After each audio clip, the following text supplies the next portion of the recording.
நான் ராகுல், டிலாக் டெக்னாலஜிஸ், சென்னையிலிருந்து பேசுகிறேன். இந்த வீடியோவில் 3 மில்லி கோபஞ்சங்கா பாக்கெட்டில் இருந்து 15 லிட்டர் ஸ்ப்ரே கலவையை எப்படி செய்வது என்று பார்க்கப் போகிறோம். ஒரு பெரிய வாளியில் 15 லிட்டர் தண்ணீரை எடுத்துக் கொள்ளுங்கள். இந்த 3 மில்லி பாக்கெட்டை ஒரு முறை குலுக்கவும். மேலே உள்ள பாக்கெட்டை திறந்து வாளியில் 15 லிட்டர் தண்ணீருடன் இந்த 3 மில்லியை ஊற்றவும்.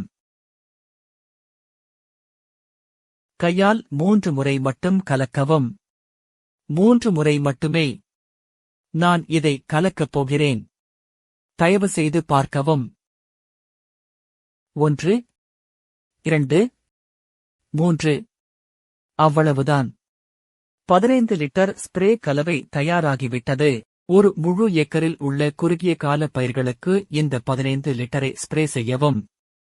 இந்த வீடியோவை பார்த்ததற்கு நன்றி.